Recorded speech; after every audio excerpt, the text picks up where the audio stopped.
Dans le cadre de la capsule financière de cette semaine, on retrouve M. Sylvain Marleau, conseiller en placement pour la financière Banque nationale, et on parle aujourd'hui des bons côtés des cartes de crédit. Bonjour, M. Marleau. Bonjour Karine, effectivement, cette semaine, là, je vais vous parler de cartes de crédit. On entend souvent parler en mal des cartes de crédit, mais moi j'aime ça, une carte de crédit, puis il y a des bons côtés aux cartes de crédit si on sait s'en servir de la bonne façon. Évidemment, avec les taux d'intérêt, si on ne paye pas nos comptes, les taux d'intérêt sont très élevés, on parle des taux jusqu'à 20 alors, il faut payer nos comptes. Là. Moi, je les paie à chaque mois. Je n'ai jamais payé de l'intérêt d'une compagnie de carte de crédit. C'est un grand avantage. Puis là, on peut utiliser les avantages des cartes. C'est-à-dire, un des premiers qui me vient en tête, moi, c'est au niveau des points. Une carte avec les points. Je donne un exemple. Il y a certaines cartes où, à chaque dépense que vous allez faire, à chaque dollar dépensé, vous allez avoir un point. Un dollar dépensé, un point. Si, par exemple, vous dépensez pour l'épicerie 10 000 par année, bien, c'est 10 000 points. Vous allez acheter, par exemple, vos vêtements pour toute l'année. C'est des fois 2 000 à 3 000 points qui vont s'accumuler. Pour la maison, pensez, par exemple, à l'entretien du terrain. Pensez aux rénovations que vous pouvez faire. Des rénovations, des fois, j'en connais des gens qui ont dépensé 20 000 30 000 qui ont mis ça sur les cartes de crédit. Bien, c'est 20 30 000 points. L'essence, par exemple, l'automobile, l'achat d'automobile, vous pouvez mettre 2 000 D'habitude, les concessionnaires automobiles acceptent pour 2 000 donc 2 000 points. L'essence, ça peut facilement être 2 000 à 3 000 par année, donc c'est 2 000, 3 000 points. Bien, écoutez, il y a des voyages qu'on peut acheter. OK, personnellement, j'ai utilisé les cartes de cette façon-là. C'est qu'à 25 000 points, vous avez droit à un billet d'avion gratuit. OK, pour voler en Amérique du Nord en autant que vous réservez longtemps en avance.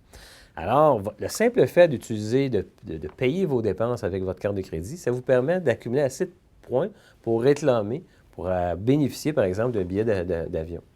J'ai d'autres amis, eux autres, qui ont utilisé les points pour cotiser au REER, OK, rendu au mois de février.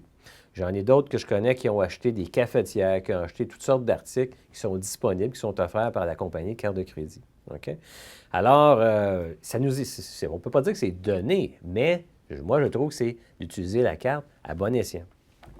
Il y a d'autres exemples, par exemple, qui peuvent être intéressants, c'est qu'en utilisant votre carte de crédit, vous avez une assurance accident de voyage dans certains cas. Vous avez des assurances interruption ou annulation de voyage. Vous avez peut-être une assurance médicale de voyage. Vous avez peut-être une assurance pour la voiture de location, l'assurance pour le retard des vols, l'assurance pour les bagages, protection des achats et garantie prolongée. Alors, dans votre package, dans votre forfait, c'est déjà tout inclus. Moi, écoutez, en plus de ça, je trouve que je dépense tout le temps avec ma carte de crédit. Je n'ai pas besoin de traîner de l'argent. J'ai juste une simple carte sur moi. Une fois par mois, mon émetteur de carte de crédit m'envoie un état de compte. Fait que j'ai un résumé à chaque mois. J'ai un résumé pour toute l'année, d'où est-ce que mon argent est dépensé. Puis en plus, sur l'état de compte, on peut voir bien souvent une page où on nous met la ventilation de nos dépenses. Tel pourcentage est allé pour la maison, tel pourcentage pour les besoins personnels, etc. C'est une façon de gérer son budget familial. Puis en ce moment, vous savez, le mode de paiement évolue. Récemment, on a enlevé la scène noire du marché. On nous dit que les chèques vont finir par être enlevés. Il semble qu'en Europe, il y a certains endroits que les chèques n'existent plus, les paiements par chèque. On paye maintenant par carte de crédit, même par le téléphone cellulaire. On paie par des paiements préautorisés. On paie de toutes sortes de façons électroniques. OK? Alors, moi, la carte de crédit, j'aime ça.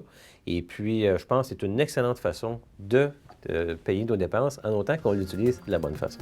Merci beaucoup, M. Marleau.